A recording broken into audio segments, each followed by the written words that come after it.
Bismillahirrahmanirrahim. Elhamdülillahi Rabbil alemin. Ve salatu ve selamu ala eşrafil enbiya nebiyyina Muhammed ve ala alihi ve ashabihi ecmain emme ba'd. Əziz və dəyərli qardaşlar, Allahdan istəyirik ki, Allah Teala məclisimizə bərəkət versin və xeyirli məclislərdən etsin və bizi burada faydalı şəkildə qalxanlardan etsin. Və öyrəndiyimizə əməl edənlərdən qiyamət günü lehimizə hüccət olsun. Aha, deməli keçənki dərsə toxunmadım daha. Keçənki dərsdə yəni nə ilə bağlı idi? Tövbə ilə bağlı idi. Tövbə ilə bağlı idi. Ha. Yəni bugünkü dərsimizdə iki dənə ayət var. O ayətdən götürülən qaydaları açıqlayacağıq. Ayətlərdən birincisi budur ki, Allah Teala deyir ki: "Ellezine amenu ve lem yelbisu imanahum bi zulmin ulaika lahumul emnu ve hum muhtedun." Ən'am surası 82-ci ayəsidir. O kəslər ki, iman getirib imanlarına zülm daxil etmədikcə onlar əminamanlıq və hidayət içindədirlər və hidayət olunmuşlar da onlardır. Bir ayət budur. İkinci ayətdə "Qul in kuntum tuhibbunallah fettabi'uni yuhibbukumullah." De ey Muhammed, əgər siz Allahı sevirsə mənə tabe olun. Ki Allah da sizi sevsin və yaghfir lekum zunubakum. Allah Teala sizin günahlarınızı bağışlayar. Bu da Əl-İmran surası 31-ci ayə. Bu iki ayətdən götürülən qaydaların üzərində yəni danışılacaq. Çünki bu ayətlərə nəzər salsa, ümumilikdə Peyğəmbərimiz sallallahu əleyhi və səlləm tabiçilikdən və yəni tövhiddən və şirkin insan üçün nə qədər zərərli olması, tövhidin insan üçün nə qədər xeyirli olması, yəni bu ayətlər bu iki şeyi əhatə edir. Və birinci qaydamız budur ki, ayətlə bağlı, hansı ki, Ən'am surası 82-ci ayə, o kəslər ki, iman gətirərlər, وَلَمْ يَلْبَسُوا إِيمَانَهُمْ بِظُلْمٍ iman gətirdikdən sonra imanlarına zülm qatmazlar. İndi burada zülm nə qəsd olunur, onu açıqlayacağıq. Yəni aşağıda gələn qaydaların içərisində bizlər üçün yəni aydın olacaq. Birincisi Allah qaydada deyir ki, "El-iman la yasihhu ma'aş-şirk." İnsan bilməlidir ki, şirk olduqca imanın faydası yoxdur. İnsan yəni əməlində şirk olduqca deyir ki, insan yəni o imanın faydası yoxdur. Yəni Allah iştarar ilə əmin. Çünki Allah Teala əmn ayətdə əminamanlıq üçün yəni nəyi buyurdu? Yəni şərt qoydu ki, onlar əminamanlıq içərisindədir. Şirk qoşmadıkça, imanlarına şirk daxil etmədikcə. Bu qayda da onu göstərir ki, "El-imanu la yasihhu ma'aş-şirk." İman şirklə bərabər olarsa o iman səhih deyil. Birinci qaydamızdır. İkinci qaydaya gəldikdə isə "Əş-şirku a'zamu enva'uz-zulm." Şirk zülmlərin ən yüksəyidir. Lakin o dəlil də buna ayətdə Allah Teala deyir ki, "İnneş-şirke le-zulmun azim." ki, həqiqətən şirk əzəmətli bir zülmdür. Və bu qaydada deyilir ki, "Əş-şirk a'zamu enva'uz-zulm." Şirk zülmün ən yüksəyi, ən böyüyüdür. Niyə görə Allah Teala şirki zülm adlandırdı? Niyə şirk yəni zülm sayılır? Bilirsin o? Allah'a karşı adaletsizlikdir. Bəli, yəni. Lokman deyib. Ha? Lokman deyib, "İnnəşşirkə zulmun azim." Yox, niyə? Niyə zülm sayılır? Bəli. Çünki ibadət kimin haqqıdır? Allahın haqqıdır. Yəni hər bir şeyi, yəni haqqını özünə vermədikcə nə olur? Zülm olur. Eynən də Allah, yəni Allahın haqqı ibadətdir. Onu Allahdan gerisinə sərf edərsənsə, Allaha qarşı zülm eləmiş olursan və ona görə Allah Teala deyir ki, iman gətirib imanlarına zülm qoşmadıkça.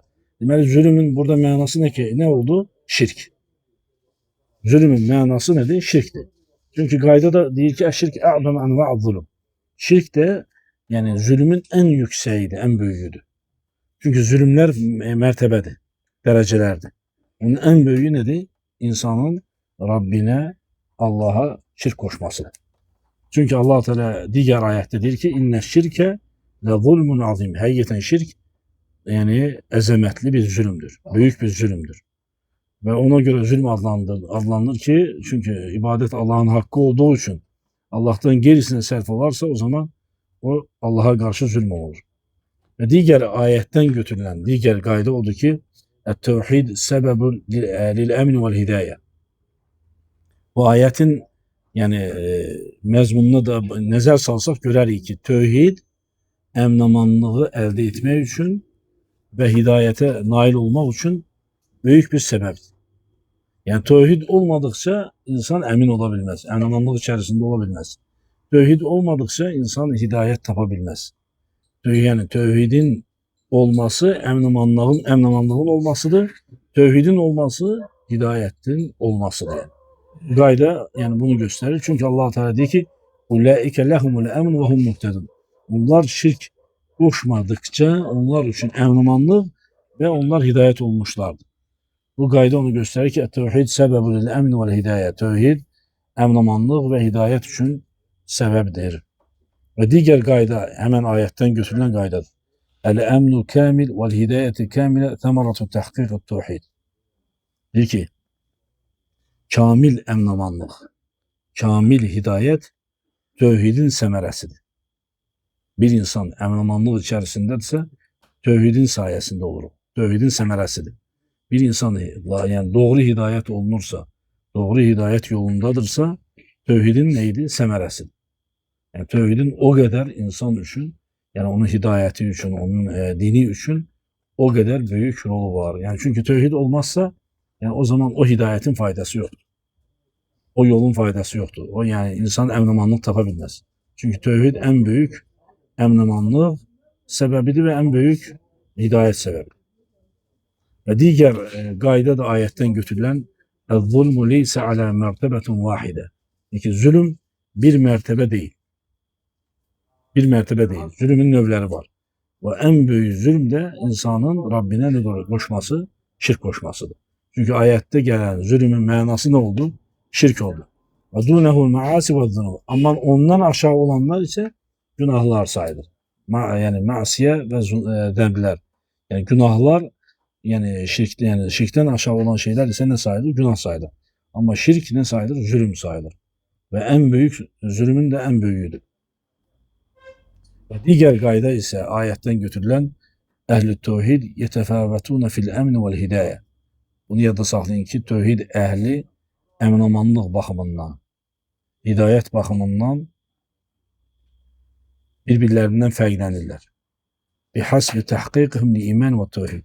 Yəni tövhidlərinə görə, insanın əqidəsinə görə, tövhidinə görə, yəni tövhid əhli hidayətində də və yaxud da əmin-amanlığında da fərqlənəcək. Kimin tövhidi güclüdürsə, onun hidayəti güclüdür. Və onun əmin-amanlığı güclüdür. Kimin tövhidi zəifdirsə, onun hidayəti zəifdir və əmin-amanlığı zəifdir. Yəni çünki tövhidin sayəsində bu şeylər narı fərqlənilir. Tövhidə görə bu fərqlənilir. Bir insanın halı digər insandan fərqlənməsi tövhidin sayəsindədir. Çünki tövhid o qədər, yəni müsəlmanın həyatında önəmli bir şey daşınır, yəni məsələdir. Çünki Allah Teala bu ayətdə nəyi vurğulayır? Deyir ki, onlar üçün yəni zülm etmədikcə, imanlarına zülm yəni qatmadıkça onlar əmin-amanlıq içərisindədir. Onlar hidayət içərisindədir. Deməli bu onu göstərir ki, kimlərsə yəni tövhidinə zülm qatarsa, yəni imanına zülm qatarsa, onlar qatmayanlar kimi ola bilməz. Veyahut da yəni qatanlarla qatmayanlar arasında nə var? Böyük bir fərq var. Buna görə yəni tövhidin sayəsində insanların dərəcəsi, hidayəti, əmin-amanlığı fərqlənir. Və bir digər qayda ayətdən götürülən "Əl-ibratu bi haqiqatil iman la bi mujarradid da'va." Buna diqqət edin qardaşlar, deyir ki, ibrət imanın həqiqiliyidir, yəni. Həqiqi imandan söhbət gedir. Həqiqi yəni qəbul olunan, Allah Teala'dan bizdən tələb olunan şey nədir? Həqiqi iman. Yəni mücərrəd iman deyil, yəni mən iman gətirdim, mən müsəlmanam. Amma tövhidi yoxdursa, yəni o imanın, o müsəlmançılığın faydası yox. Ona görə qayda deyir ki, "Əl-ibratu bi haqiqatil iman la bi mujarradid da'va el-iman." Çünki Allah Teala deyir ki, "Əmənu və lem yelbisu imanahum bi-zulm." O kəslər iman gətirib imanlarına zülm qatmayanlardır. Sən iman gətirmisən, əgər imanına zülm qatsansa, bu iman faydasız iman sayılır. Etibarsız iman sayılır. Və buna görə mən iman gətirdim yetərli deyil. Sən iman gətirdim deməklə bərabər imanına zülm qatmamalısan. Əgər imanına zülm qatırsansa, o zaman o yəni mücərrəd yəni iddia edirsən ki, mən müsəlmanam, mən iman əhliyəm. O yetərli deyil. İddia eləmək yetərli deyil. Yəni yalnız insan mümin olduqdan sonra imanına ne eləmir, ne etmir? İmanına şirk koşmur, imanına şirk katmır, zulüm katmır. Yani önemli olan budur yani. Bu qayda da onu gösterir ki, yani bir insanın mən müminəm deməsi yeterli değil. Önemli olan nedir? Onu iman getirmesi, həqiqi iman getirmesi ve imanına zulüm katmaması. Çünkü Allah Teala diyor ki, "Əmən o kəslər ki iman getirip ve lem yelbesu imanahum bizulm." İmanlarına zulüm katmazlar. Qəsd ondan budur yani. Yani ben müminəm, ben Müslümanım ama imanına zulüm katırsa bu zaman o iddia qəbul olunmazdı yani. Sadece iddia sayılır. Ve diğer qayda da odur ki, tefsir Kur'an bil Kur'an min aqla turqut tefsir. Bu yani ayette yani Allah Teala şirki zulüm olarak adlandırır bize ve qaydada da deyir ki, Kur'an'la Kur'an'ı tefsir etmek en büyük tefsir sayılır. Kur'an ayesini diğer Kur'an ayesiyle tefsir olunması bu tefsirin en yükseğidir yani en büyüğüdür. Niye? Çünkü Allah Teala Kur'an ayette bizim geçtiğimiz ayette diyor ki o kesler ki iman getirir. İmanlardan zulüm katmazlar. O zulümün manasını Numan Aleyhisselam'ın öz oğluna dediği yani ayette ne diyor? İnne şirke le zulmun azim. Buradan başa düştüğü ki şirk ne adlanır? Zulüm adlanır. Ve buna bu ayetten gayda götürülür ki en yüksek, en büyük tefsir Kur'an ayesini diğer ayetten tefsir edilmesidir. İnne şirke le zulmun azim. Ve sonuncu gayda bu ayetten bağlı eşşirk yünefi kemel tevhidil vacib. Yadda sahnin. Şirk vacip olan tevhidi nedir? Silip aparır. Eğer şirk insan ederse yani vacip olan yani kamil olan tevhidi ne yapar? Silip aparır. Yani bazen olur ki şirk insanın emelini bütünlükle aparır. Bazen olur ki insanın emellerine yani diye ki zərbe vurur şirk.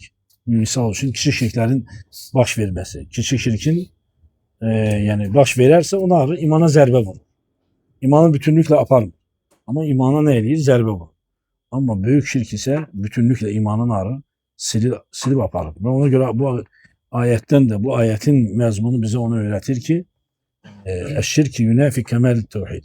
Şirk tevhidin kamilliğini silip aparır. Eğer şirk varsa o tevhid, orada tevhid olabilmez. Şirk varsa tevhid olabilmez. Çünkü şirkle tevhid bir yerde kalması yani devam eləməsi mümkün değil. Ya tevhiddi ya şirkti. Yani ikisi de olması mümkün değil. Bu ayet yani ayetten götürülen qaydalar bunlardır. Ve diğer ayette ikinci ayetimiz ise de ey Muhammed eğer siz Allah'ı sevirse fettebi'uni mene tabi olun yani Muhammed'e tabi olun. Onu ne için? Peygamberimiz sallallahu aleyhi ve sellem tabi olmak yuhibbukumullah. Allah onun sayesinde Allah Teala sizi sevir ve yaghfir lekum zunubakum. Onun sayesinde Allah Teala sizin günahlarınızı bağışlayır. Bu ayetin de öz qaydaları var. Birincisi el muhabbetu sadika taqtadi ittiba. Doğru sevgi neyi talep edir? Tabiçiliği. Eğer bir insan iddia edirsə ki, mən Peygamberimiz sallallahu aleyhi ve sellem sevirəm, mən Allah-u Teala'nı sevirəm, ne tələb edir? Bu sevgi neyi tələb etməlidir? Tabiçiliği tələb etməlidir. Eğer sen iddia edirsən ki, mən Peygamberimiz sallallahu aleyhi ve sellem sevirəm, tabiçiliği qoymalısın ortaya. Tabiçiliğin ortada. Əks halda bu iddia qəbul olmazdı. Çünkü femen ahabballah hakikaten ittiba Resulullah. Çünkü kim Allah-u Teala'nı həqiqi olarak severse ne talep olunur? Allah Peygamberimiz sallallahu aleyhi ve sellem yani tabi olması talep olunur. Eğer sen ben sevirəm Allah'ı, Peygamber'e tabi olmursansa veyahut da Peygamberimiz sallallahu aleyhi ve sellem sevirəm, Peygamberimiz sallallahu aleyhi ve sellem'in getirdiklerine yani itaat eləmirsansa, tabi olmursansa bu sevgi qəbul olunmaz. Ona göre ayetten götürülen qayda odur ki el muhabbetu sadık. Doğru sevgi neyi talep edir? Tabiçiliği. Doğru sevgi tabiçiliği talep edir.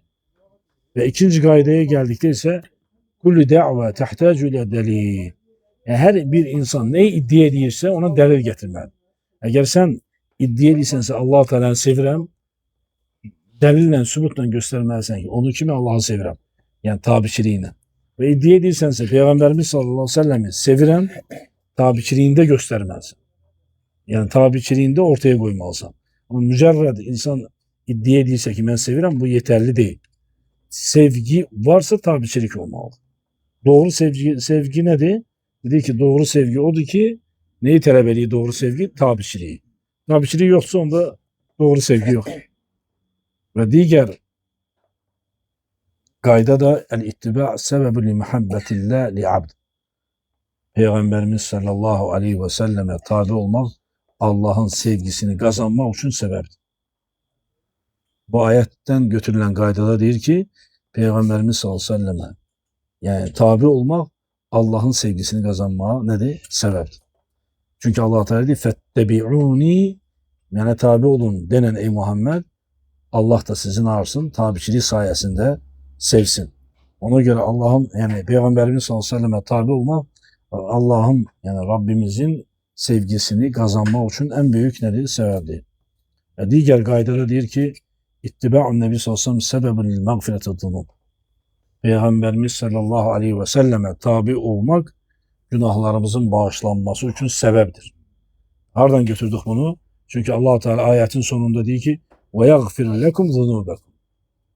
Eğer siz tabi olarsınızsa Allah Teala sizin günahlarınızı bağışlayar. Peygamberimiz sallallahu aleyhi ve selleme tabi olmak nedir? Günahların bağışlanması için sebeptir. Ve diğer gayda odur ki ayetten götürülen el aslı fil ibade ittiba la ibtida. Asıl odur ki ibadette tabi olmak. İbadette asıl odur ki tabiçilik. Bidat değil yani yenilik değil. Eğer sen ibadet değilsense orada tabiçilik olur. Yenilik olabilmez. Bidat olabilmez. Bidat olarsa o ibadet sayılabilmez. Çünkü ibadette ne lazımdı? Tabiçilik lazım. Kitap ve sünneye tabi olmalı. O zaman o ibadet sayılır. O zaman o ibadet yani kabul olmuş sayılır. Eğer sen ibadeti yenilikle hayata geçirersense, bid'atlerle hayata geçirersense o zaman o ibadetin neyi yoktur? Faydası yoktur. Çünkü Peygamberimiz sallallahu aleyhi ve sellem diyor ki sizden biriniz her hansı bir emel işleyerse o bizim getirdiğimize tabi olmadıkça reddolunacak. Yani nice olur olsun, kim olursa ol, eğer senin elediğin ibadet kitap ve sünneye uygun değilse o reddolunur. Ve buna göre de yani gayda onu gösterir ki ibadetin esli nedir? Tabiçilikti, yenilik değil. Yani Allah Teala tarikatı muhabbeti ve ittiba. Çünkü Allah Teala yani Allah'ın sevgisini kazanmaya Peygamberimiz sallallahu aleyhi ve sellem tabiçiliği emretti. Ve leyse ittiba'l ehva vel ara. Yani peygambere tabi olmalı. Allah'ın sevgisini kazanmak için peygambere tabi olmayı emretti. Yani ve Allah Teala emredende ki peygambere tabi olun. Ve orada demedi ki yani insanlar öz havalarına, öz isteklerine, öz arzularına tabi olsun. Yani Muhammed sallallahu aleyhi ve selleme tabi olsunlar diye Allah Teala yani Peygamberimiz sallallahu aleyhi ve selleme bildirdi. Ve diğer gayda da ayetten götürülen muhabbetullah a'zam min mücerreti muhabbetil abdillah. Yerde saklayın. Yani Allah kulunu sevmesi bu en büyük nedir? Sevgi sayılır. Allah kulunu sevmesi. Kulun Allah'ı sevmesi yok. Allah'ın kulu sevmesi en büyüktür. Niye? Bunu hardan götürdü? Orada Allah Teala ne dedi ayette? De onlara ki eğer siz yani kul in kuntum tuhibbunu ey Allah'ı sevirse peygambere tabi olun. Anladınız mı? Yani peygambere tabi olmak Allah'ın sevgisini kazanmaktır. Ve ona göre de Allah'ın yani biz çalışmalıyız ki Allah'ın sevgisini kazanmalı. Allah Teala bizi sevsin. Ama ben iddia ederim ben Allah'ı seviyorum bu yeterli değil. Sen iddianda yalancı da olabilirsin. Ama kulu Allah severse bu en büyük hoşbəxtlikdir. Ve kulun da Allah'ı sevmesi Peygamberimiz sallallahu aleyhi ve selleme tabiçilikten geçir. Diğer gayda odur ki el ceza min cinsil amel. Bu ayetten götürülen gayda odur ki ceza, mükafat emelin növündendir. Yani sen peygambere tabi olarsansa Allah'ın sevgisini kazanmış olarsın. Tabi oldun, sevgi elde ettin. Çünkü lemme kâne abdu muttebien li Resulullah ahabbahullah. Diyor ki kul Peygamberimiz sallallahu aleyhi ve selleme tabi oldukça Allah Teala onu sevdi. Deməli tabi olma, yani senin de bu gayda, burada da gaydada gösterir ki yani mükafat ettiğin emelin növünden. Sen de tabi oldun Allah sevdi. Ve diğer qayda da ayetdən götürülen ictima' muhabbetillah ve ittiba' Resulullah sallallahu aleyhi ve sellem tariqus saade. Yani Allah Teala'nın sevgisine nail olmak ve Peygamberimiz sallallahu aleyhi ve selleme tabi olmak kurtuluş yoludur. Saadet yoludur, xoşbəxtlik yoludur. Yani Allah'ın sevgisini kazanmak ve Peygamberimiz sallallahu aleyhi ve sellemin yolunu tutmak saadet yoludur, kurtuluş yoludur, nicət yoludur, xoşbəxtlik yoludur. Yani bunu biləsiniz. Fəl-əyə cəm'at beynəl əməl-i qalbi vəl-əməl-i zahir. Çünkü bu ayet hem qəlbi olan ibadeti bizlere bildirdi. O Allah sevgisini elde etmek ve zahir olan ibadeti bize bildirir ki Peygamberimiz sallallahu aleyhi ve selleme tabi olmak. Umumi bu ayetin hulasesi yani onu gösterir ki men arada muhabbetillah ve mağfiratihi fel yuhakkik ittiba' Muhammed sallallahu aleyhi ve sellem. Kim Allah'ın sevgisini kazanmak istəyirsə, ayetin umumi hulasesi budur, məzmunu budur. Kim Allah'ın sevgisini kazanmak istəyirsə, kim Allah'tan bağışlanmak istəyirsə, fel yuhakkik ittiba' Muhammed sallallahu aleyhi ve sellem. Peygamberimiz sallallahu aleyhi ve selleme olan tabiçiliğini həqiqiləşdirsin, doğru etsin. Yani tabiçilikte ne olsun? Doğru olsun. Tabiçiliğimizde doğru olarsa o zaman Allah'ın sevgisini kazanmış oluruz ve Allah Teala'nın bizim günahlarımızın bağışlanmasını kazanmış oluruz.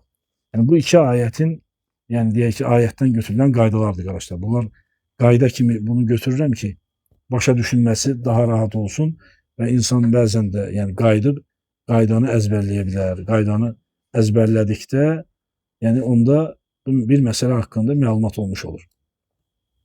Ve Allah Teala ister ki Allah Teala bizi eşidip faydalanlardan etsin. Allah Teala bizi hakkı hak kimi görüp hakka tabi olanlardan ve batili batil kimi görüp ondan uzak olanlardan etsin. Allah Teala bizi hakiki tevhid, iman ehli etsin ve Peygamberimiz sallallahu aleyhi ve sellem'i sevip ve ona tabi olanlardan etsin.